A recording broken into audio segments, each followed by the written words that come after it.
Hey, this is Russell, and I work at the video store, the place that we can all go to every week when it's movie night. On days like today, interesting people pop in to rent something. We go through the films that they've loved across their life, and we are just here to help you figure out what you could be watching on streaming platforms and out in cinemas. All right, let's do it. Let's open up the shop. Did you see that thing yesterday on the TV? It was ready, interesting!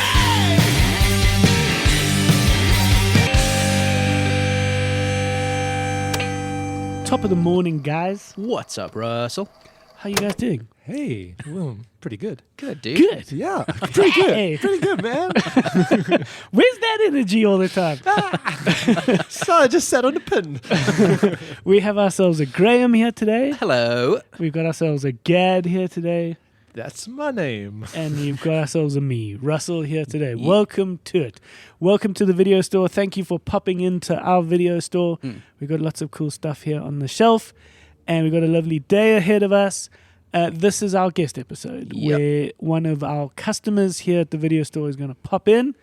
And we're going to catch up with them and see what's going on in their life and perhaps the movies that have inspired them across their life.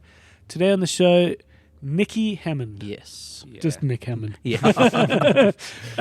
Good old Nick Hamman. He's a good friend. He's really become a good friend. He is a radio personality on 5FM, and we've just seen him climbing up the ranks. He is now helming the coveted breakfast show, which we're very proud of him for having, and he is nailing it. But he is also a social media creator in many ways, and he's really doing some interesting stuff. I'm a bit of a foodie myself, so I appreciate the stuff that he puts out. Nice. And he really does explore, which I think is important because we don't really get the chance to explore specifically Joburg and South Africa as a whole. So I think we need guys like Nick in our lives. Yeah. Oh, I love Nick. Yeah, and he's a sweetheart. Have you guys got something that can keep you busy? I'm just going to quickly go and get that. You know that stupid surgery that makes your legs a little bit longer? Yeah? I'm just going to do that quick. What is the stupid surgery? There's a surgery where they make your legs a little longer so that on Tinder you can put your heart slightly taller, but they don't make your arms any longer, so you look real weird. Wild. Yeah, How do I'm they looking make your forward to legs taller? They break your legs. Wild. And they kind of like stretch them. Yeah, they stretch your legs. Apparently it's horrible. Weezer. And it makes you like an inch taller, so it's not worth it in the slightest. Just wear shoes with extra. There you go. Just wear some platforms. I think your height's fine. Yeah, I think my heart's fine as well, but I just think it'll be funny. Okay. All right. Put yourself through that. Gaddy, Also, just like your legs are longer, but your arms are the same length, so you look stupid. I am going to reorganize all the movies in the video store autobiographically. Oh, I like that. All right. Okay. Okay. All right. Cool. Well, you guys go do that. Thanks. Graham, good luck. Yeah. Gaddy, yeah. I'm doing the surgery. Yeah. All right. This is Nick Hamman popping in to rent something. Look who it is. It's radio's Nick Hamman. I think that's what you said last time I was here. It's exactly how you introed me. Look who it is. That sounds about right. That tracks. How are you, buddy? Good. I'm fine. I'm recently readjusting to waking up super early, which has not historically been a big part of my life.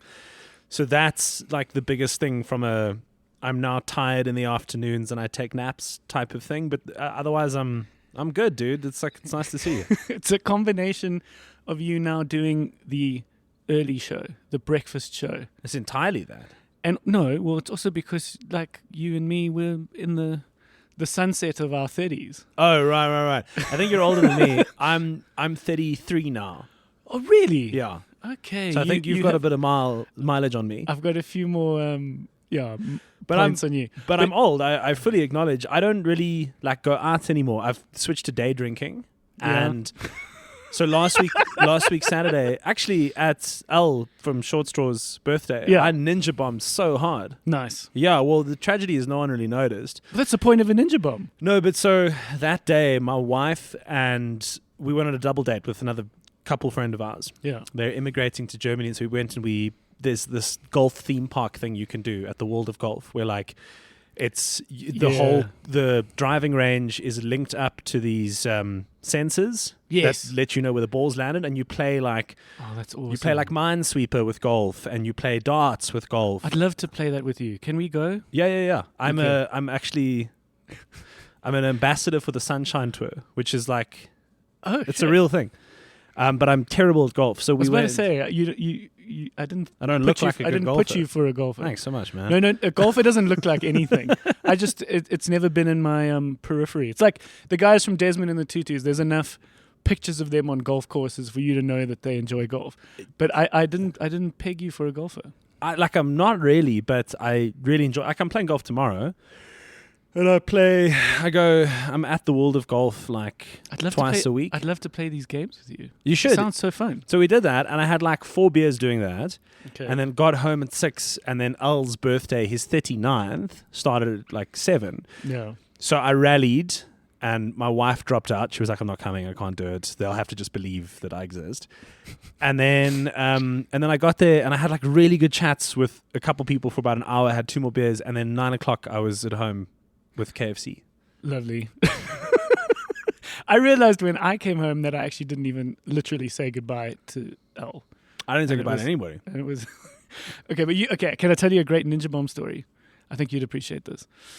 On one of the short straw tours to Japan, we stopped in a one stop in the middle of nowhere because we did some of these, travels in a van for a good 5 or 6 hours. You only got to bed at 4 in the morning. You then had to be in the hotel lobby at 8, 9. So when we're in the van, we just sleep. Okay, so you wake up in this random place and you go have a wee and you buy a little snack from the shop. That's always fun. Sandwich. Yeah. So that's always fun. On one random day, the host said, "We are in ninja country." And we were like, "What does that mean?" Wow. Okay. And she said, "No, the ninja comes from this part of Japan." So we Okay. said, "Okay, that's cool." And she said, "We must all pose for a photo like a ninja." Oh no, I'm out. And well, she showed us that there's this particular I don't care. I'm out. Like There's this- it's going to backfire. No, I'm well, not there's doing this that. particular thing you do with your hand. It kind of looks like you're sort of praying, but you're sort of holding guns. It's quite hard to explain Right. No, without someone I looking. got an image. I'm Okay, not but doing there's this thing, and she said you all got to pose like that because that's ninja. That's the ninja pose. So we did this photo, and that was that. Myself and Jake in Short Straw are 2 notorious ninja bombers. We're the first train guys. We're Good like men. quick to leave.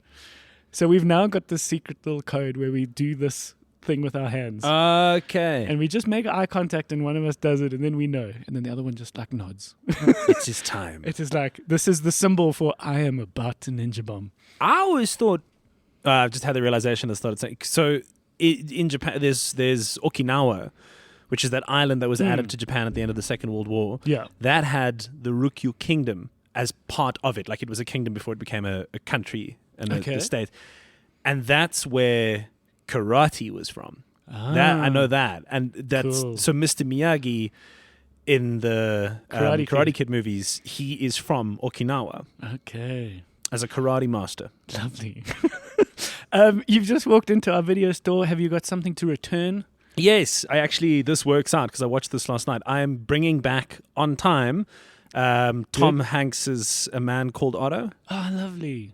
Yeah, I watched it yesterday. Cool. It's And really good. And you've brought it back in time, so I'm not going to charge you. I'm only bringing this up because something that I get so much anxiety about is that years ago I rented a DVD and I lost it. And shit. it was at the time that I was moving house and days turned to weeks, turned to months. And it just got to the point where I was like, I don't think I can go back now and explain myself. Like they haven't found me. Yeah. I don't think they ever will. And it ate me up for years. It's amazing how much that did play on our morals. Yeah, Which it is did. good. And then one day I went back home and found out that video store had closed. Yeah. And it was because people don't rent movies anymore. But of course, in your mind, you're like, that money they lost, that's Yeah. why they closed. They closed because of me. Did you ever hear about the early version of Netflix? We didn't get it in South Africa. Yeah. But it was a marvelous idea, and for those who don't know, it was a DVD rental store, Yeah. but it was all through the post because in America the postal system works. And the idea was you had a list, and it went in order, and so you got the first disc, and you could only get the next one if and when you returned the one you were watching now. Smart. So you could have it for as long as you want, but you were just never going to get the second on the list if you didn't return it, That's probably a good thing. which is quite a smart way to do it. Yeah, it ensures that they get their DVDs back. Yeah, Well, again, what did you think of the film? A Man Called Otto. Thought it was brilliant. It was lovely. Eh? I love Tom Hanks. The whole thing, he's America's dad. I buy into it heavily. He's a really good actor. I think that he's like a subtle actor. Like he never overdoes things. Yeah. So is that when he does, like when he has that fallout with his coconut friend in Castaway, Yeah. it's a much bigger deal because he hasn't been overdoing it. Yeah. He's just been acting adequately. It's like that one time you see your dad cry in real life. Yeah, You're like, yeah, oh, yeah, shit. exactly. It's the same. It's the same thing as like I remember that Jimmy Iovine once said of Bono that the reason Bono is brilliant is because he shows his brilliance very selectively and not all that often. So meaning to say, the dude's got a massive vocal range, but if you listen to like Joshua Tree, you hear that 3 times. Whereas if you heard it on every track, you'd be like, he's a one-trick pony. This is cheap. Yeah. It's not as interesting anymore. And I feel like Tom Hanks is that as an actor. Like That's a good point. he doesn't do all that he can do whenever just for the sake of it. And then in A Man Called Otto, that's kind of the point because it's like a mundane story. It's just this guy's going to kill himself. He's had a rough go at life and he's worked out that there's nothing left to live for. Yeah. And then these slow, seemingly inconsequential interactions that he has with a family and a child give him a sense of purpose again and like remind him that there is Yeah. beauty in the mundane. He's the perfect actor to do it. Yeah. No, and the trailer is a little deceiving. It makes you think that he's going to be too mean and too grumpy. All Because he's sort of very set in his way and he sort of lives in this little panhandle. And you can see he's that annoying guy in the Residents Association he's group. the Grinch. He's the Grinch. But yeah, then as you said, this beautiful family that's kind of the opposite of him, a sort of a louder Mediterranean or like the Latin immigrants family and they come in and this precocious, well, not precocious, but like a sweet little girl like befriends him. She's a kid. She's not corrupted by the things in the world that made him really sad. Yeah, because they actually give you a little trigger warning at the start of the film that, you know, you're going to see depictions of someone wanting to commit suicide. So Tom Hanks is now done. His partner in life has passed away. So, yeah, he's wanting to kill himself. And then he finds a sort of a reason to live. It's a great film. I really liked it. I've always thought Tom Hanks is great, but I don't know what it is. He's just, the algorithm's been suggesting a lot of his movies to me of late. So I'm obliging. There's a movie that's coming out later this year called Here. Do you know about it? Tom Hanks? Yeah. I don't. Okay, so this is Robert Zemeckis, who is the director behind Forrest Gump and like Back to the Future and so many of the films that we've loved, with Tom Hanks, who he did Back to the Future, which he did Forrest Gump with, and even fucking Jenny from Forrest Gump is in this movie. Jenny. It's amazing. And it's based on a graphic novel, I believe, and it's coming out later this year. It's coming out at the start of November, where it seems as if the whole movie is set in this one place, this house. Okay. Oh wow. Okay. But it shows the history of this land, like from the fucking dinosaurs to like colonizing to wars to everything, till eventually it's the story of this family in this house. I'm in. Hey, I'm sold. the trailer like doesn't move. It feels like it's one shot. Because I've seen that before with the movie where it's like, it's a murder mystery film. It's 3 generations of people in the same house, and someone dies mysteriously in each generation. And then you only find out after the fact that they're all linked, and the house is like the setting that doesn't change. So I've seen that concept before, but not going all the way back to the beginning of time. Yeah, so it's called Here, and it's going to be in early November. I'm in. Yeah, seems keen. I think it's going to be a cool bioscope film. But tell me about your exciting things, man. So how's the breakfast show for you? So I didn't think I would ever would do it. So I think it's worth mentioning that, like, in the radio world, it's considered the top of the hill. Yes. Like, it's the coveted thing. Yeah. And that had never really been a perception that I held personally. But I'm self-aware enough to know that is the thing that is considered. It's very rarefied air. I think in 5FM's history, there's like 15 people that have done it. And the station's like 45 years old. You know, the Gareth Cliffs. Yeah. So all these people that I grew up admiring, you know, like Gareth and Fresh, Roger did it. And then you can go back further, Alex J, Martin Bailey. Like these are people that I consider great, right? Yeah. And so that wasn't lost on me. It was just that I was at a very particular place in my life in that we just sold our home in Johannesburg, my wife and I, who at the time of accepting the offer would have then been married for about 8 months. We're in the process now of starting to try for kids. A big part of raising children for us had previously involved raising them in Cape Town because my brother, who's got 2 nephews who are at school, live in Cape Town. My other brother lives in Cape Town. My sister's in Cape Town. My parents are in Cape Town. And my wife's parents are in the middle of the Eastern Free State. So it's 7 hours drive from here. It's 2 hours and a 2-hour drive, 2-hour flight and 2-hour drive from Cape Town. So there were all these pull factors to the Cape. And also I'd done 10 years at 5FM. Yeah. I'd started out in a hybrid slot, which was 8 to 10 in the morning, went and did 9 to 12 for like 4 or 5 years. Did a drive show for the average amount of time that people do it for. 4 or 5 years. That was the last thing you were doing was the afternoon drive. Yeah. Which is kind of like that's the silver medal in radio, right? Probably the next best. Probably, yeah. It's you're either taking us to work or you're taking us home. Exactly. Yeah. So I kind of felt like I'd said what I needed to say, and the brand had been good for me, and it's a youth brand, and I'm getting older, you know. and then so as the offer came, they said, "Hey, we want you to do breakfast." And I was like, thanks, but no thank you. I'm going to politely decline the request, which it turned out to be a really good thing for me, because then what happened is I realized that, because sometimes someone says, we want you to do it, as in like, you're our first choice, but there's 5 other people. Yeah. In this instance, what happened is I said no, and about 2 weeks later, they came back and they were like, we really want you to do it. Yeah. What would it take? Yeah. And so, like, I'm lucky in that and I'm sure we'll talk about it, but like I do a lot of social media stuff. Yeah, I want to get into that stuff. That pays me, and I own a marketing company, and I'm very lucky to get like a decent amount of work through that. And I have, ambassadorships and things. Like, as in, I didn't need it. I didn't need this show. It's a nice position to be. Yes, because it allowed me to have the cards in an industry that is so famously ruthless. And I just, as I said I didn't want it, and they came back to say, what would it take? And so I was like, I wasn't cheeky, but I stood my ground, and I was like, these are the things that I want. And a lot of them were to do with, I want to have the freedom to do the kind of show that I want to do, that I actually think would be interesting for a morning radio show in South Africa. Considering the fact that there's also so many great people that are on morning radio at the moment, I had to know that I could do something different, like not trying to be another one of these people. Okay. And they said yes to all. They were like, yeah, tick all the boxes, you go off and you can do it. So now I'm it's like a dream come true. What were those things that you wanted to do that were different? So the one thing, it's an unsaid thing about the pressure that's usually there. So the pressure that's usually there is, I need this job, and if I don't play ball when I'm asked to play ball, I'm not gonna get another contract. Sure. So already that's like most of it.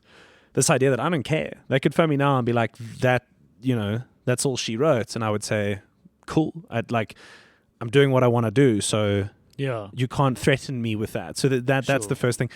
The other thing was money. I put a price down, and they matched the price that I wanted. Sure. But I mean, what was the show that you wanted to make that you felt was going to be I see different what you're saying. from other?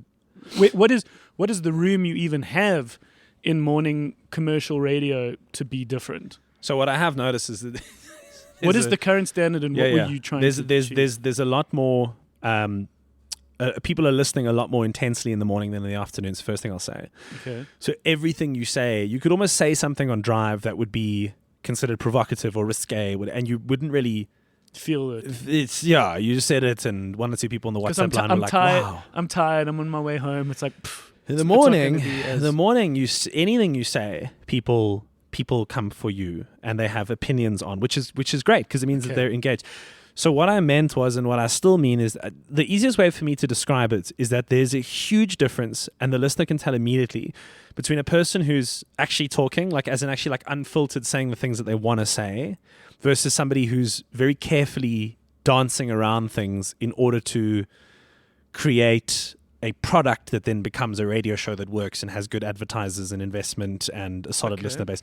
So it's a stupid example, but I mean, the other day we did a thing, we tried to find the biggest penis in South Africa. So we were like, We want to see how big Okay. can it get, and you had people phoning in with like hilarious stories. You had some guys being like, "Oh, obviously it's mine because whatever." And we struck the balance that I was hoping we'd struck, in that people just spoke like they talk at Briars and speak to each other and actually are as human Okay. beings. Yeah. It didn't feel like a radio show. It didn't feel like this thing that's ultimately going to end off with like if you want the best insurance in South Africa, here's how you get it. It didn't feel like Okay. something that was. It felt like a real conversation. And it might sound like a silly example, but that's what I mean. Okay. Like, I want the ability to also be trusted to do the things that I want to do. Like, I've taken my radio show to Antarctica and to Colombia and all over South Africa 7 times and into half of the African continent. And I wanted the trust to keep doing that, to be able Yeah. to still do that on the morning radio show. And then it was, it comes down to things of like, very often you'll have ideas, you'll have campaigns that you'll want to get across the line. And historically, you can get a lot of, oh, we can't do this because of reasons A, B, and C. Yeah. So that was part of it. I said, like, here are the things that I want to do. These are the campaigns that I want to run. These are the spaces I want to play in. Say yes. And they said yes.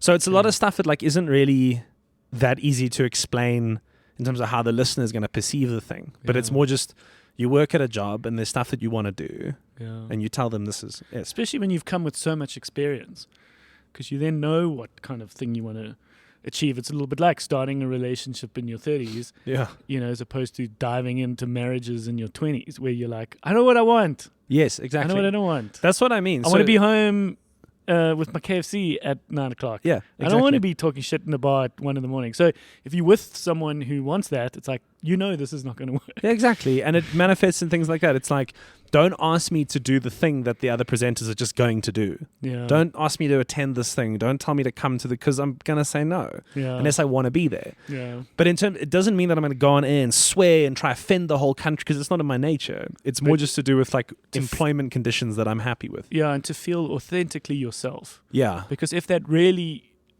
has the room to come out, then we'll feel it. Yeah. And I mean, Yeah. it's not that I wasn't doing that. It's just that there's a bit more pressure in the morning. No, and you just get, and you just get to sort of restructure, which is great. Yeah. Lovely, man. You always were good in social media. You always had a following. You were, and in our many years of knowing each other, I've always seen you sort of being very proactive. But something's happened recently. In the last year, yeah. I feel like you've shifted gears. You've like gone on a you've moved into sort of like another sort of echelon, so to speak. And I think it's mostly, at least objectively, I can say it's mostly because of your food exploring, right?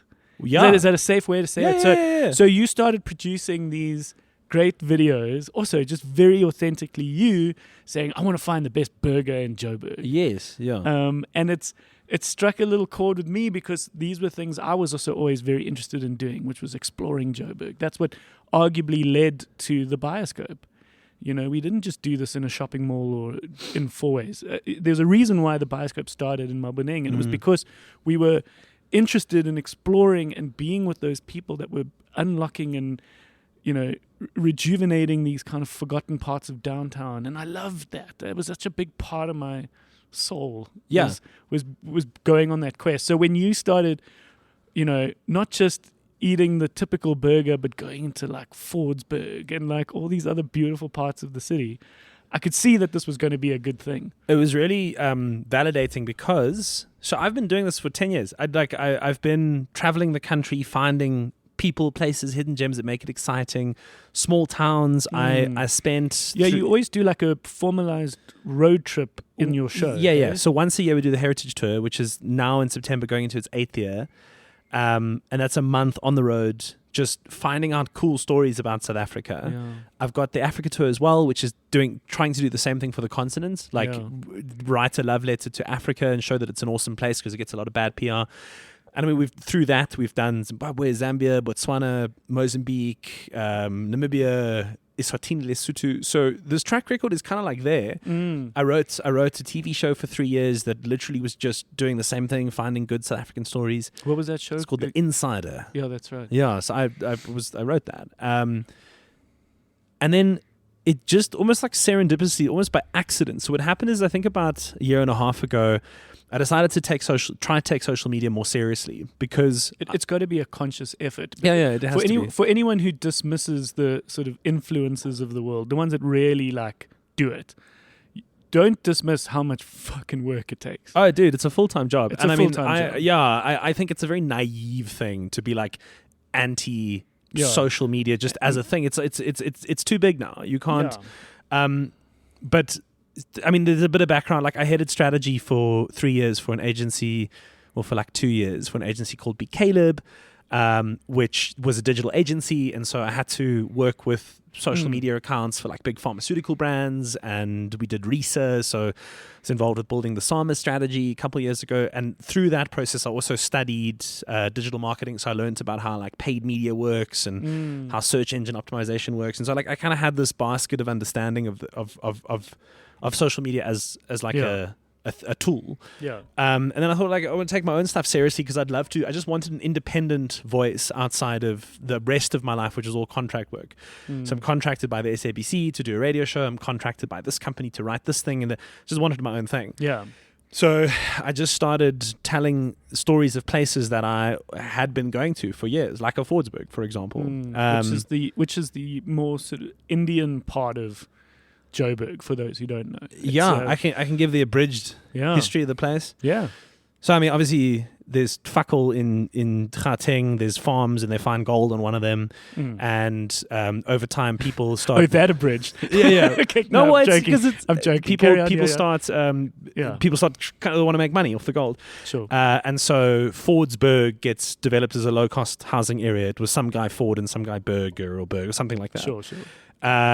And then over time, the areas surrounding it start to become more South African Indian areas like Fitas and Mayfair. Yes, But then forced removals happens, and a lot of those people get pushed out to areas like Lenasia in the south of Johannesburg. But some stay and they retain a bit of a presence in areas like the plaza that then get built, where those previous business owners that were in areas like Fitas could go back and now rent their business spaces from the plaza, which was built by the government. It was like a private business government partnership that was done in the 70s. So the businesses start coming back in there. This is the Oriental Plaza. It's the Oriental Plaza in famous, Fordsburg. Famous kind of shopping center of sorts. Yeah, it's in the middle of Fordsburg. Yeah. And so then that Indian presence, despite it like attempts to move it out, it always kind of hold on and are there. So then back in like the 70s and 80s, there's like a lot of like Indian culture that's linked to that area. So there's famous restaurants like Solly's Corner and Kentucky Milk Bar, and there's the famous theaters, the Majestic, that show show double features on a Saturday. And it was also kind of like, because you had theaters in the townships as well, and because of the grayness of apartheid, where like Indian people were classified differently to black people, these cinemas were somewhat more multiracial than other spaces allowed. And guys in the township would come through, because famously township theaters wouldn't show the entirety of films. They'd be like Indiana Jones this weekend, and then halfway through it would just stop, because it's I think a number of reasons. The one hand, because apartheid was a super menacing time, and like even things like people's ability to enjoy their lives after hours from an entertainment perspective were curtailed for a variety of reasons. I also think that sometimes these cinemas would get sold bootleg versions. And they just wouldn't have, they would have scenes missing or reels missing. Okay. So the Majestic was a place where that wouldn't happen, and you could go and watch a double feature. So there's all this like culture in the day and at night, and these beautiful stories. And then what happens post-apartheid is South Africans, our borders open up quite a bit, and immigrants from different parts of the world start to come. And as they do, they look for places to go. And you obviously want some sense of cultural assimilation. So if you're from Pakistan or India, where the South African Indians are, you're going to go. And also if you're Somalian, you're going to come here, and you want areas that have mosques and things like that that are like similar ethnically or religiously to you. And then through time, the Jordanians have come, the Palestinians have come, the Syrians have come, the Egyptians have come, Bangladeshis. So they're all there now in this mix that is Fordsburg. It's lovely. It's such a great place to be. We did a film festival at the Majestic. No kidding. As the Bioscope. Yeah, there was That's a lovely really cool. dude called Faisal who has been a good person for cultural events in that kind of Fitas, because that was its kind of original name. Yeah, so Fitas it's the adjacent suburb, but it's all part of the same So kind of history. he was part of something called the Fitas Foundation, and we did this majestic film screenings in the Majestic. We brought it kind of back to life, so to speak, as the bioscope. It was lovely. Sick. The Fordsburg Film Festival, we did it. Sure, I wish we could have done more, but it was quite a long time ago. But yeah, that's when you realize that there's this beautiful food there, Bismillah, and like all these beautiful restaurants. Amazing. Okay, And then so I mean, so you start these videos, and needless to say, they've been successful and given you a whole new audience. Yeah, exactly. And it started out with stuff that I knew about, because I think it helps. Like I'd like to think that I take a lot of time to understand the histories of the areas that I'm in, and like I'm fascinated by so much more than just the food. Like, how do these people get here? Where are they from? Why are they here? What's the community story? Because it's never just food, right? Like if you go to Cape Town and you want to have a Gatsby, and you have fierce debates with people about where the best one is, and most of it's because where did their parents take them? Yeah, like where did they go on a Saturday when there was, no one wanted to cook in the house, they wanted to have a good takeout. So and did they love their parents, and did they love that Sunday? Yes, when they tried it for the first time. So that's why it's the greatest for them, because it's linked to a memory, and it's linked to love, and it's linked to a happy day. Yeah, exactly. And that is food. Food is an overwhelmingly positive thing. The experiences people have with it are positive. Similar to movies. Yeah, it is very similar. It's storytelling. There's an incredible movie that if it caught you on a bad day, or your mom had died, or like something horrible, it wouldn't be the same as the movie your mom took you to, and you had a magical day. It's like they're so linked to memories. Same as music. Nothing just happens, right? Everything's got a story behind it. So it's lovely, man. So you're just keeping at that, and that's just for you, right? Well, I mean, so yes, in a nutshell, but like I've had these incredible experiences now where I've got to go to like in amazing parts of our country. Like I've got really involved with the Somalian community that exists in Mayfair, and like I know I've come to learn a lot about their history, and I've gone into beyond just the shot, because these are all worlds that are existing within our own the entire time. Yeah. And I've kind of got into them, like into the Chinese community and into different South African communities where like I go and I cook in people's homes and I make those kinds of videos. I've done incredible stuff where like we've done things for soup kitchens where we've made videos for them, and then they've received like thousands and thousands of rands of donations, like literally 24 hours after we post. So these amazing things are happening. Oh, so lovely. And at the same time, like I'm monetizing my page. Like I'm working with most of the food brands now. Yeah. I've recently also just heard back from one of the big banks who wants to get involved with like helping some of the businesses we've told the story of. They want to take that further. So there is like a self-interested component to just being a social media person, but it's entirely passion driven. It's just lovely that it's also just you. It's just me. Everything's on my phone. Yeah. So I don't have to walk in with a camera crew. I don't have to feel like I'm invading anybody's space, which I think is helpful, because I've done enough TV to know that as soon as you walk in with big cameras and lights and directors and DPs, no one's themselves. Things. Yeah. No, that's what limited edition was for me. It was just like, I'm going to make the T-shirts that I want to see in the world. Yeah. And there's a few times where an illustrator sometimes would send me something, I'd be like, this was probably going to do really well. So like, please don't say, if I say no, it doesn't mean that it's bad. It just might not be like what I want to make. Yes. But this would probably sell a fuckload. Yeah. So, yeah, exactly. But it's just lovely to have a product that you feel like is entirely yours, and its direction is totally based on your spirit and your enthusiasm. It's like you don't have to make a video if you don't want to. Yeah, but I mean, a year into it, and every day I want to go do it. Yeah. Oh, lovely, man. Where did we grow up? In Cape Town, in the southern suburbs of Cape Town. Okay. And is there a movie that came to you when you were a kid that sort of... Yeah, lots. So had a big impact? The memory surrounding that specifically is, so one of my good friends, his name was Michael, and we were the types of friends, like BB gun wars with each other and playing in the fields with each other. BB gun wars would be a really cool band name. It would be awesome. L from Short Straw keeps a note on his phone when he gets really cool band name ideas. Yeah. He read a bunch of them the other day, and they are some of the most incredible ones. There's one that I thought would be such a good band name called Speedboat Accident. inspired by Sean Kingston or someone who I that happened to. I once was going through a pretty difficult time in my life, and my skin broke out in a stress rash. And I then went on tour, and I explained, no, I've got to put this cream on, I've got this stress rash. And I was also like, cool band name. You know, most band names. So BB Gun Wars is a good one. It is most of the like greatest bands of the last 50 years. If you think about their names long enough, they become really dumb really quickly. Like Yeah, totally. Red Hot Chili Peppers is a stupid. If you pitch that now in 2024 to your mates, they'd be like, "That's dumb, dude." But it's such a fucking awesome band name. It's the same Yeah. as like Smashing Pumpkins. It's stupid, but it's Yeah. awesome. Limp Bizkit is the dumbest name. Yeah, it's dumb, but that's amazing. You know what I Yeah. mean? Like it becomes amazing. Become something else. Okay, so what was you Yeah. playing So- BB guns so- with your friends? Yeah. I mean, he was that like when you think of a suburban childhood, he was my mate. You know, takeaways on a Friday night kind of thing. Yeah. And the thing that we would do on like a solid Friday would involve a bit of garden cricket into a trip to Steers. So the Steers where we grew up had a Blockbuster Yes. attached to it. Yeah. So we'd get like a rave burger and a milkshake, and then we'd go walk around Blockbuster to pick a film. Yeah. And very often what would happen is you'd take a film and you'd take it to the front, and they would say, say to the parents, like, just so you're aware, this kid has rented this one like 8-9 times. And then the parents are obliged to say, like, do you not want to watch something you haven't seen? And then we'd throw mini tantrums and take out the same videos. Okay. So of that, that's Which like was one of them that you kept so renting. lots. I mean, like there's a lot of Adam Sandler stuff. You know, like he was kind of the king of comedy as far as I was concerned at that time.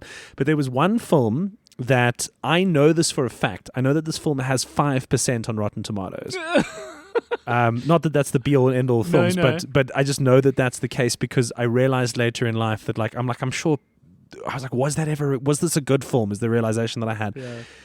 It was. I don't know if this made any impact on anybody else that like this will land, but it was called Almost Heroes, and it was a film that had Matthew Perry in it, who I think was in Friends at the time. Okay. So this guy would have been a huge deal at the time that this film came out. But remember, it was the time in television and culture where TV stars were TV stars. Yes. They weren't movie stars. It was very rare that someone like George Clooney could go from ER and become a movie star. Yes. They tended to not be able to break the ceiling into the next. So that was probably And the God part forbid of it. any movie star be on a TV show. Like that Right. would have been a sort of a death You're sentence. selling out, or you're stepping Well, yeah, down. this is a subpar, I still even format. remember when Kevin Spacey did House of Cards. There was still a bit of like, is he okay? Yeah. Does he need? Did he need to make ends meet? Yeah. But it was the start of what we are in now, which is the golden age of television, where, the most famous people in the world are doing TV shows because they're incredible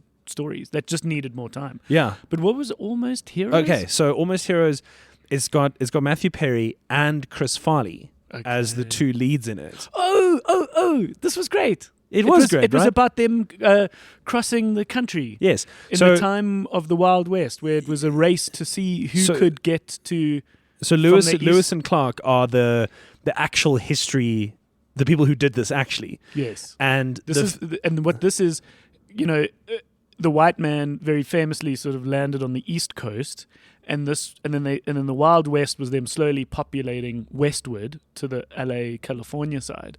But there was a time where no one had, in theory, who was white, made it to the other Yes. side of the Yeah, country. yeah. And Lewis and Clark were the first to sort of get to that, and the history Correct. books knows them. correct. But then this was a movie about the two sort of The Fools who came second. who were racing and kind of got their second. Yeah, exactly. Okay, Because yes. there's always a number two, right? And so Yeah. it's this huge anticlimax because they don't fucking they don't get the thing that they've been building up to the whole movie, which is Yeah. this race to the coast. Okay, I remember that. No, and there was a scene with the eggs and the eagle and Yeah, Chris yeah, Farley yeah. being poked by the eagle. Yeah, and- so Chris Farley, he's stranded in the forest and he tries to get an egg from a bird up in a tree. So that he And there's could this eat whole it, sort of yeah. physical comedy scene that classic and symptomatic of that time just plays itself out for way too long, Yes. where he goes up to Yeah. the top and has a fight with the bird and falls down and goes up again and then eventually gets the egg and then I think he cracks it and it like misses the pan or something Yeah, something bad like happens. that, I don't yeah. know. But yeah, so Okay, lovely. that film was one of the ones that like we would often rent, and I just thought it was brilliant. And it might be, I don't know, it might be good. But it was good for you. That's the. I don't care. But So it it was successful. It was successful for what it was. There was also one called Mystery Men with Ben Stiller. That's an interesting one. That was the first time we were given this strange superhero movie. Yeah, like an anti-superhero film. It was the Suicide Squad before, Yeah, long before. but the they're all Suicide Squad. useless. And they were useless people that had useless superpowers, but there was like a sort of punk rock edge to it. It's an amazing film, and Kel from Keenan and Kel is also in it. Yeah, Mystery Men is being a bit more recognized now. Really? Yeah, to some degree, people are like, that was a bit ahead of its time. Cool, because I mean, Yeah. I was ahead of my time then. Yeah, no, it was Ben Stiller, Yeah. William H. Macy, Yes. Hank Azaria. Yeah. But it was a little X-rated in the sense that it was a bit dark, it was a bit weird, it was a bit fucked up. Yeah. And so I think when it came out, people were like, this Didn't isn't know where to put it. Spider-Man, this Right. isn't Superman, what is this? And then only if you really read a lot of comics do you realize a lot of comics are very similar to music and movies. Like, there's weird punk rock fucked up stuff. Yeah. Indie, weird, exploratory stuff. And these guys made that movie. Shit, maybe Almost Heroes is also like a sleeper classic. Yeah. Maybe. Lovely. We then go on to high school. Where did we go to high school? So Rondebosch still. So I was born in the suburb of Rondebosch, which has Rondebosch as one of the schools that's there. So I went to Rondebosch Junior School and Rondebosch High School. Okay. All right. And in high school, we've got our high school crush film, which is, you're a little bit older. Maybe you're not watching the more tamer comedies like Almost Heroes. Do you think Mystery Men was perhaps more a high school film? No. But these are both from an early age. Okay, what was a high school film that was perhaps a bit more dangerous sometimes? Or It may be disappointing from a danger perspective, but it doesn't have to things. be that. The things that mattered the most to me when I was in school were skateboarding and music, with music being first and skateboarding second. So any film that was about anything to do with either of those two things around that time would have like killed it for me. So the obvious like Grind was a comedy that I was really into because it's a kid who follows his dream and he goes around the country to try and win a skate contest. And that was called Grind. It's called Grind, yeah. Okay. But I think my most definitive high school film for myself and my friends would probably have been Tenacious D's The Pick of Destiny. Oh, shit. That was high school for you. Yeah. Okay, there's our age gap. There you go. Yeah. So that came out in what, like 2009 probably, around there. Okay. And so Jack Black was like an icon to myself and all of our friends. We listened to all of Tenacious D's music. Yeah. It kind of, like we were young kids who were in bands ourselves, and just that idea of, because he also shouted out a lot of like the classic rock people that we would have grown up also with our parents listening to. So that was interesting and cool, like Led Zeppelin and Motorhead and AC/DC, and so that was amazing. And then also just the idea that there is this film that exists, which is all centered around like Satan's guitar pick, like a guitar pick that comes from the tooths of hell. That's amazing. Like to us, that was just right up our alley, and it was the funniest, coolest thing. Okay. We had we it's ongoing, but we haven't done too many. We have a special little secret event that we do at the Bioscope called If I Owned a Cinema. Yes. And it's when we sort of figuratively give the keys to someone to say, well, if you were to own the Bioscope, what would you show? And you can invite your friends, and it's a private screening. You were one of the people we bestowed this to, and you chose School of Rock, which is also very similar in that it's Jack Black. It's this kind of love of music. It's him shouting out.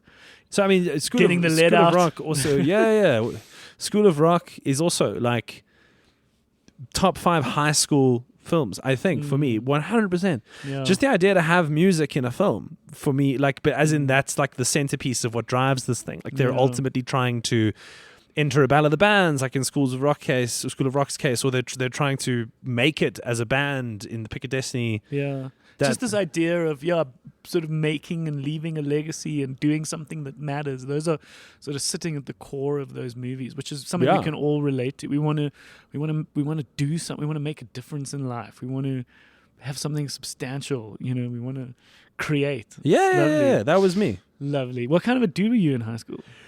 I think so. If you skateboarding and listening to music, were you like a bit not as sort of first teamy guy? In junior school, probably not. Like a bit of, I think, like noticeably a nerd then. But then, by the end of high school, I was deputy head boy at the school, and I was like captain of the band and head of culture, and like fared decently in the creatively inclined academic subjects, and played sports. Like was half decent at water polo. And also at our school, it was like kind of cool to be cultural. Yeah, like it was cool to be. Rondebosch had that. Yeah, you guys had that like kind of band show. Yeah, that you put on. A friend of mine cabaret. A friend of mine went to Rondebosch. We were sort of primary school, sort of best friends. So he would have been a bit older than you. His name was Ian Groves. Yeah, and he is now a very established, very talented, fine artist. But very talented musician. He was in my like first bands when we were in primary school, and he would speak of Rondebosch having these shows. They were called cabaret, and if you played music, you wanted to be in cabaret. And the whole thing was it was reserved for grade 11s because it was actually a fundraiser to the matric dance. But there used to be, so you would do 3 dinner nights where parents would come, which was a hell of a lot of fun. But the reason everyone really wanted to do cabaret is because you did one night, it was on a Thursday, it was called concert night. Yes. And concert night meant girls from other schools could come. Yeah. And we sat in the quad called the Red Brick Quad, and you played music. And the set list that you would do, because remember, it's typically catering to parents, so a lot of old school stuff would be in there. But the set list on concert night, you could add a couple more youth appropriate songs. Yeah, and it's the closest you get to like being like a cool band that was. You are a rock star, dude. In that moment, like you're playing in front of probably 200, but people it's a big deal. No, he spoke about that, and I was like, that sounds really cool. That dude, quite special. you're made to feel like, and as someone who has now gone on into the world and by some measures considered like a public figure, and I've DJ'd in countries, like in different concerts, like I've had some sense of what it feels like to be on a big stage. That was bigger. Like that was cooler. Relatively speaking, dude. That was a big deal. Huge. Yeah. Okay, that's amazing. So it's cool to be cultural at where I was. So yeah, I guess I was a popular dude. Okay, cool. Yeah, you had your clique, which is nice. I had my friends who by the end, like a lot of us are still friends now. We're all over the world. There's like myself and one other guy who live in Johannesburg. My bachelor party that I had last year had, I think, about 20 guys at it. And I think 18 had to come from either out of the country or out of the province. Interesting. Something like that. So did we cover what your high school film was? Yeah, dude, Tenacious D's Pick of Destiny. Okay. Then you studied at Stellenbosch, hey? Yes. Okay, and that's when you started radio, because you were on the Stellenbosch radio, hey? Correct. Yeah.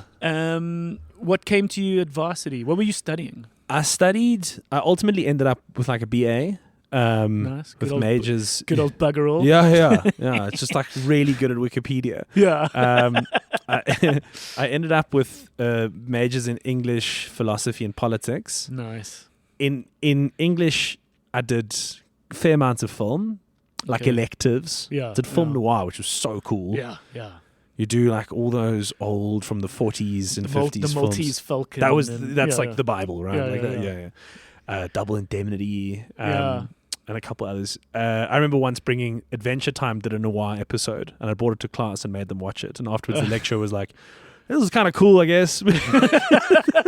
It has some value. Yeah. No, you'd appreciate this. So the guy I sort of battened down the hatches with in COVID, in the lockdown, was a good buddy who moved in as a housemate, and he's Cole, who's on the video store, and we just had nothing to do for weeks. You know, he was teaching English online. I was busy planning the Bioscope move. And so we had this time on our hands. And so we gave ourselves these weeks of movies that it was our time to watch all the movies we wanted to watch. Should have watched and all of that. And so like there was one week where we were like, we're going to do South Korean movies, you know, and you do Memories of Murder and all these kind of important ones you need to watch. And In the Mood for Love, we watched again. But there was one week where we were like, we're going to do a film noir week. Yeah, well, and it was so cool cool. Shit, man. There's like an early Stanley Kubrick that's also noir black and film. white. Yeah, that's kind of in that. canon. No, it was very cool. There was also one week we slipped in to all the Fast and the Furious. Oh yeah, dude. Those are awesome. Which you just find yourself slipping into. Okay. So we like a good film noir. Perhaps we should put that as your "It's Getting Serious" film, which is when we're in varsity. I feel like it's a stretch. There was a stage, because if you do BA, you fit in with like other kids who dig talking about philosophy and art, which is cool. You know what I mean? Like there was definitely a stage in my varsity career where the majority of my social scene was people like that. Okay. You know, who wanted to talk art and music, and that's why I'm saying that's why we call this film the "It's Getting Serious" film, because your life's getting a bit more serious. You're actually like thinking and challenging and and questioning and becoming who you are. So there was a film adaptation of something that was done that like kind of would be definitive of varsity for me. So I got really into one of my favorite things that I took as an elective in varsity was all about like the Beat generation in America, like 1950s counterculture writers and poets. You speak of like beat poets. What is a beat poet? What is that? What is beat? So the big beat was just like a cultural movement that was kind of the predecessor to what then became maybe the hippies, was the next iteration of like a big counterculture movement. The word hipster originally comes from the Beat generation. But it was dudes like Jack Kerouac, who famously wrote On the Road, William Burroughs, who wrote Naked Lunch, is kind of like sort of a father figure to the Beats. Allen Ginsberg was probably their most famous poet. And a lot of these people, like, so Allen Ginsberg's thing is his mom is like a communist at a time in America where that's like a really scary thing to be, because America is all about the nucleic family and they're all about like good Christian values. And the sort of latter part of the movie Oppenheimer points this out. How the communists were being the Red Scare. Yeah, they were being sort of picked out and sort of ejected from society. You would be encouraged by your government to go and say, hey, I think this person's secretly a communist. Yeah. So that's the world that he's born into, and he's got like immigrant parents, and he's a gay dude, and he's like just everything that you're not. Allen Ginsberg. He's everything that you're not supposed to be. Yeah. At the time, then he wrote this poem called Howl. Okay. It's a worthwhile story. So quickly, he got Allen Ginsberg when he was young. He gets arrested because he's got a bit of marijuana on him. Okay. And at the time, that's illegal. And also, he's known. Then he's got a bit of a following. This guy, and they knew that he was a homosexual. And so he has two choices. He can either go to prison or he can go to a mental institution. He chooses to go to a mental institution. And at the time he meets this guy called Carl Solomon, and Carl Solomon is this person who at the time I think is being like, they're trying lithium on him because that was a big like antipsychotic at the time, which just makes you like a hippo wading in water. It takes all the personality out of you and all the life out of you. And this Carl Solomon guy Ginsberg was really inspired by, because he kind of felt like, well, if the world is telling me that I'm mad because I'm homosexual and I had some weed on me, then surely the world is the one that's in the wrong. And maybe the world is wrong about other people too. Maybe Carl Solomon, for argument's sake, is actually brilliant and there's nothing wrong with him. There's something wrong with the system. So he wrote this poem which became like a generational defining piece of literature called Howl. And Howl starts off by saying for Carl Solomon, like he dedicated to him. And Howl is brilliant, and it's just this like, it's this stream of consciousness that is all about different takes on the world that Allen Ginsberg had come to understand. So it starts off by saying like, I saw the best minds of my generation destroyed by madness. And then it goes on to talk about his generation and how the world thought about them and everything. Anyway, so this poem became massive seats of controversy. And there was this really, really famous censorship trial about the poem Howl that ultimately Allen Ginsberg won. Well, his lawyers won. He was like largely famously disinterested in the whole thing, like whether there was a trial or not. But the trial was won, and it was seen as like a big pro move for artistic expression, the ability to say things about the world. So there's a film that was made about Howl, which at that time I really liked because I loved the poem Howl. Made about the story and Allen Ginsberg and the trial. Okay. Yeah. It's actually James Franco is Allen Ginsberg in the film. James Franco. Okay. And it's called Howl. Yeah. It's not a particularly good movie, but it's about a subject matter that I cared a lot about in varsity. So and that's particularly good. Yeah. Yeah. Okay.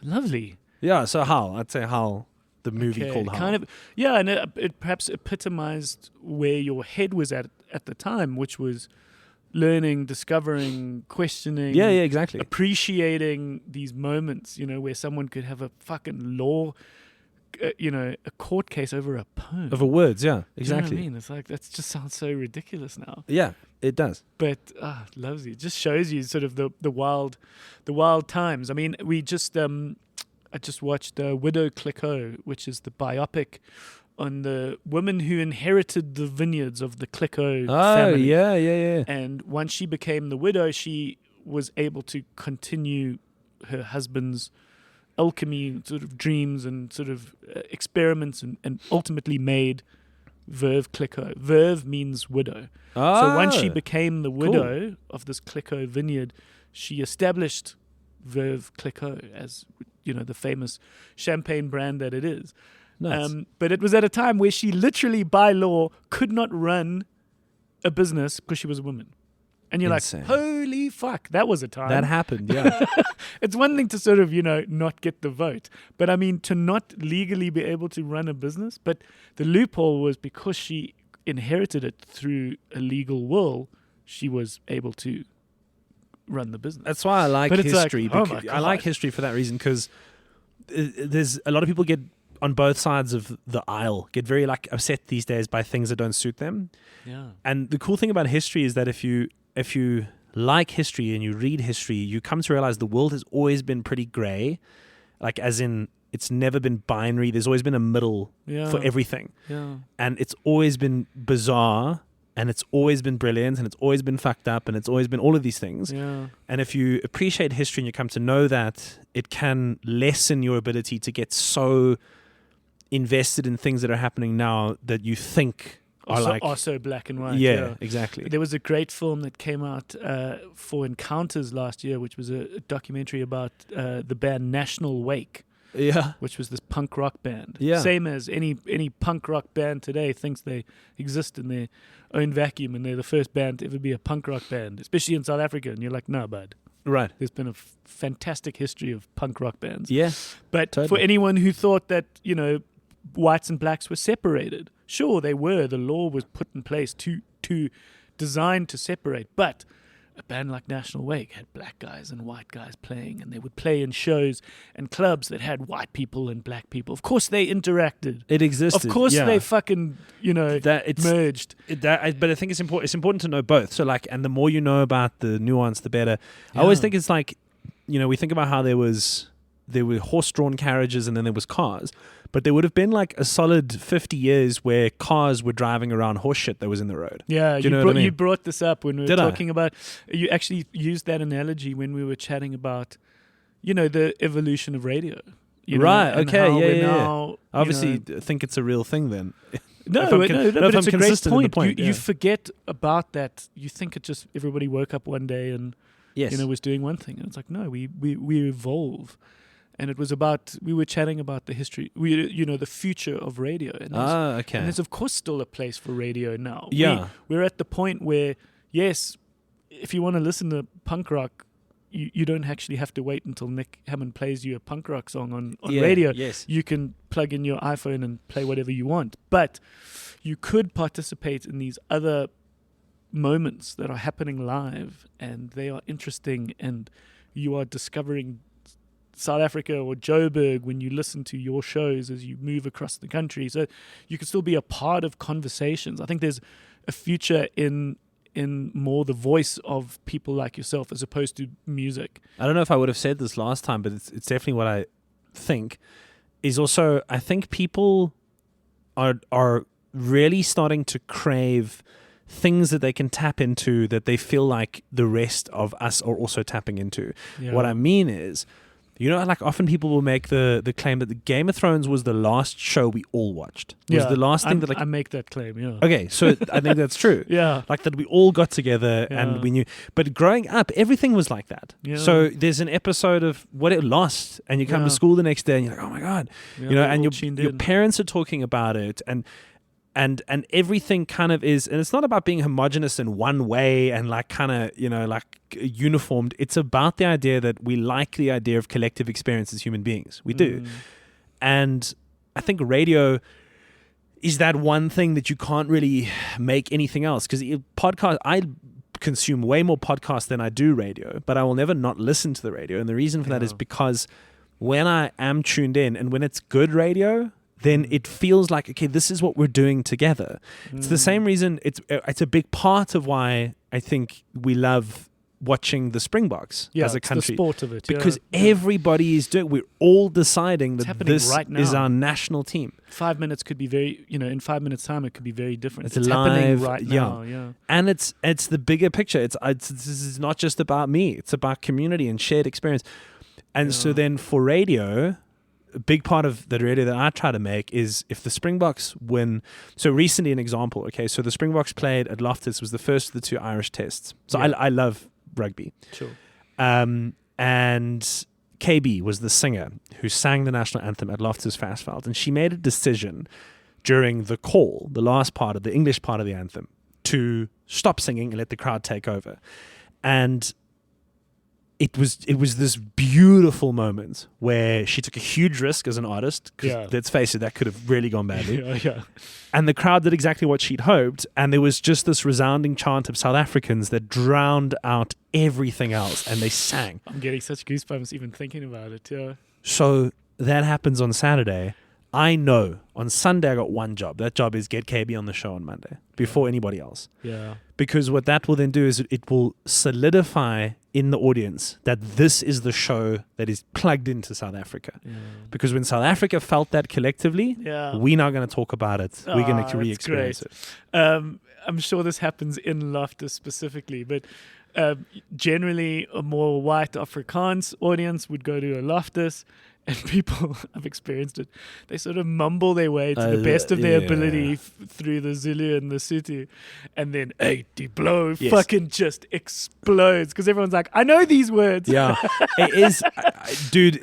And apparently soccer is the other way around, where it's louder in the first half and then the other two sort of subside a little. It's not a racism. It's just how to pronounce those words better. So and I've heard all kinds of nuanced arguments on it. There's also the fact that the first parts of the anthem the anthem starts off as a prayer.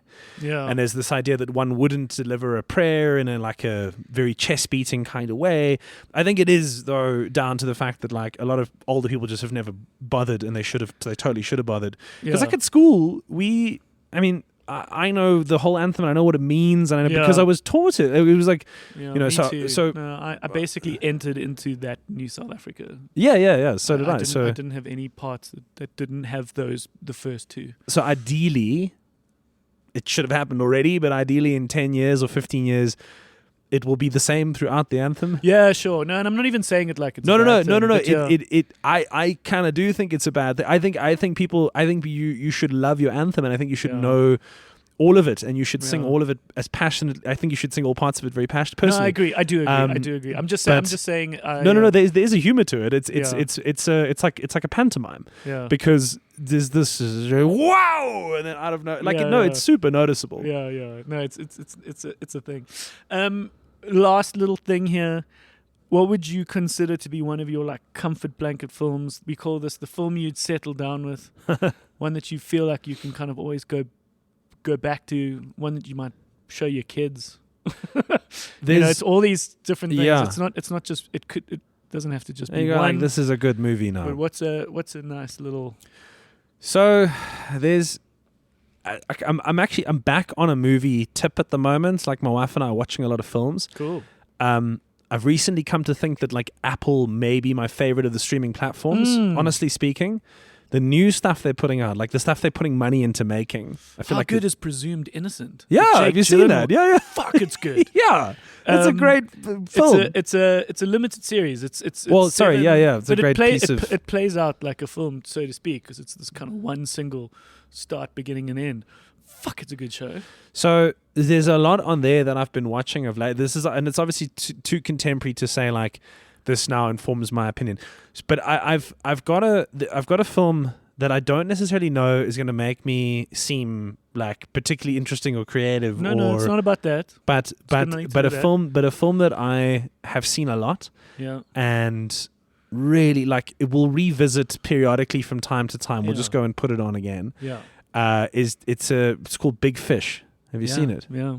No, it's special. We screen it every year for Father's Day Do you really? at the Bioscope. Yeah. Okay, so there's some integrity here. Oh, 100%. It's Tim Burton. It's Yeah. beautiful. It's a beautiful, beautiful movie. So for anyone who doesn't know, in an abridged nutshell, there's this man on his deathbed who's recounting the story of his life to his son, and there'd been a bit of a time in which their relationship had been strained with one another, and there's this presumption that the father's just full of shit. Yeah, and because they're these tall tales that sound ridiculous. There's no ways that they happen. He was part of the circus, and there was this, Yeah, and there and was a witch, and that, and and the giant that lives in the cave, and there was all this ridiculousness. And the allegory that follows throughout the film is the idea that a fish is as big as the pond that it's in. And so you can be a big fish in a small pond, but as your pond gets bigger, as in your worldview expands and your perception of the outside world gets bigger, so can you, and so do you. Yeah. And then at the end of the film, I feel like it's a 20-year-old film. Away. No. The end of the film, when the father does eventually pass, because you know that this is coming, this is not like a surprising thing. At his funeral, a lot of the supposedly very tall stories, there's evidence of them. Yeah. Because and you can see that he's blown certain things out of proportion. Like he talks about the time that he dated this these Vietnamese Siamese twins, but it turns out they were just twins, and that's the thing he made up. And I it's so good. I love that. Okay, good. It's lovely. No. It's a great movie, and it really, it does come back to sort of warm you. And it's timeless. The father, when he's younger, is played by Ewan McGregor. Yes. It's magical. Okay, no, what a great choice. Yeah, I love it. No, it's just because I've realized one thing I'm self-aware about is that I know that there's a lot of, say like with the food thing, right? Because I have this following now, and I have these people that I've stories of people that will go around the country after the places I've reviewed, and we've had people who've gone from operating out of the back of their mom and dad's kitchen to owning stores in shopping malls and amazing stuff because of the boost you gave them. Yes. Yeah. But the other side of it is I'm fully aware that I don't I'm not necessarily a cultured palate, and so the same is true with music, and the same is true with art, and the same is true. I think a lot of people expect you to have good measured answers when it comes to what movies do you like, what films do you, what music do you listen to, what food do you enjoy eating. Yeah. And I don't mind. But what a lovely point in your life where you can be like, I love a good Gatsby, man. Yeah, or just we're not going to talk about cordon bleu bullshit. I think that's it. It's more just fuck you, man. I don't care. Yeah, it's a lovely place to be, and I must say I've very firmly found myself in a similar place. I want the Bioscope to not be pretentious. It's got to have that depth to it where we are going to explore, and relative to the mainstream, we might be trying something a little bit obscure and pushing boundaries or having certain nights for certain things. But for the most part, I want the Bioscope to be a nice, comfy shoe.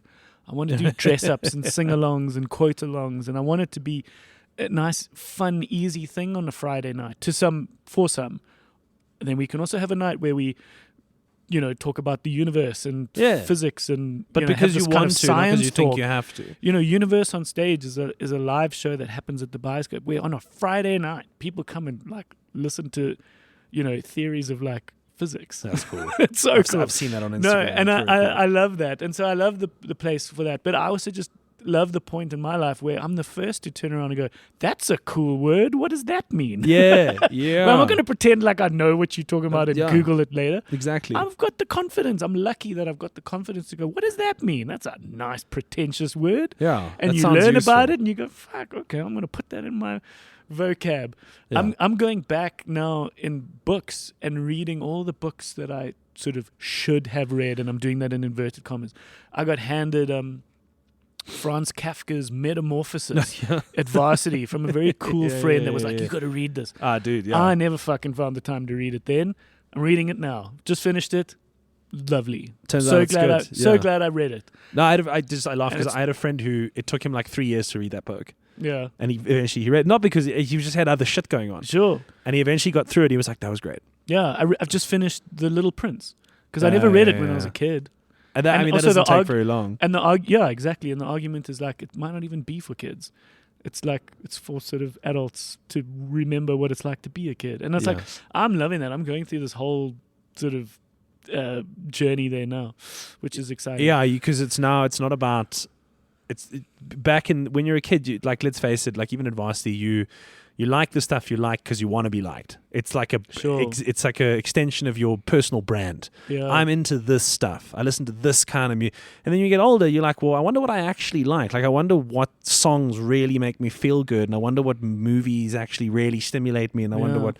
That's, I think, the part of the realization of your 30s is that you start living more for yourself. I heard a lovely thing from Jack Black. He's doing a bunch of podcasts at the moment. He's pushing. He's got a new. Yeah, he's in Borderlands, and he said something he loves to do, which is such a gift to be able to do now with things like Spotify and Apple Music, is to do an anthology. So pick a band, and start at album 1. I do that. And you listen to the whole album. Yeah. And you go to the next one. And that's how I listen to music now. So it's what a cool thing to do, I just finished it with Brenda Fassie because I was like, this woman was such an icon that she must have some other bangers out there that I've just never heard.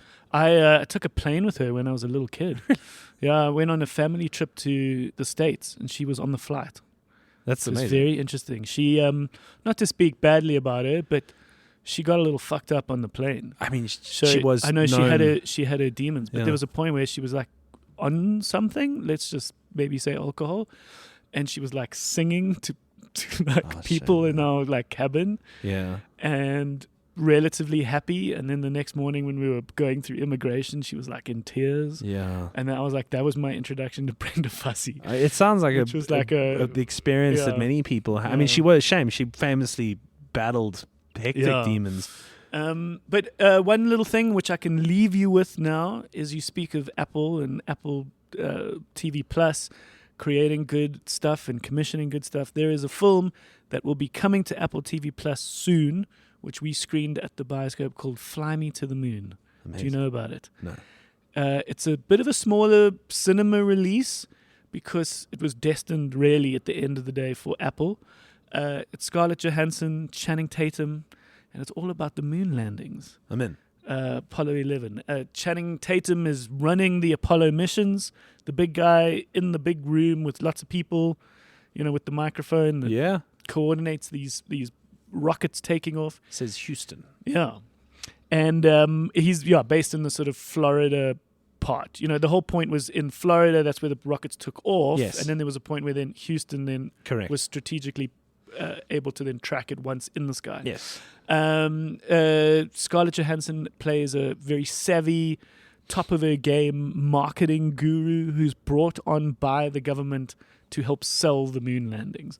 So she sort of brought it to the cereal boxes. And this is all a true story. Sponsorships. Well, it's inspired by the fact that NASA very famously in the 60s was a bit unpopular in the sense that the Vietnam War was happening, civil rights movements were happening, and so America was saying, we've got so many problems at home. Why are we going to the fucking moon? Like, why are we spending all this money going to the moon? Why are we spending all this money killing our boys in Vietnam? So it was a very unpopular thing, but the government knew that if they could sell the moon properly, they could rally some national support. They could be better than the Russians. Win the space race and the Cold War and all that shit.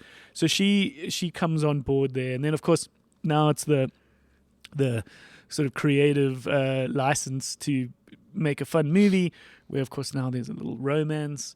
But then halfway through the movie, the same government, that folks that hired her, say, we want you to make a fake moon landing. We want you to set this up in a studio in case these guys don't actually make it to the moon. We can cut to the fake landing. So it's a lovely play on our memory of was it real, was it fake? Yeah. And I don't want to give away what happens in the movie, but it's very cool, and it will come to Apple soon. Amen. So that's what I'm going to rent you, and I hope to drink a bit of whiskey with you at some point soon. I'd love that. I hope to play this cool version of golf with you sometime soon. Whenever you want. Yeah.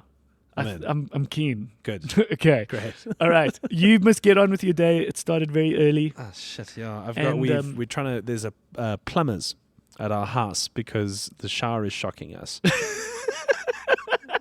That's not a shower you want to have. No. You just want a shower. You don't want to be shocked. No, exactly. Okay, you got to fix that.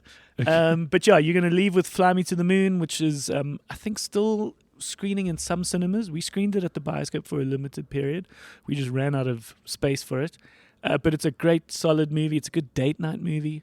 So when it comes to Apple, it'll be a good date night at home. Then. Also, for someone who appreciates and loves history, it's a nice little nostalgia in that sense that it's got this cool 60s look and feel to it, obviously. But yeah, thank you for coming. Thanks for returning. Thank you for having me again. Yeah, and we will see you soon. Cheers. Cheers.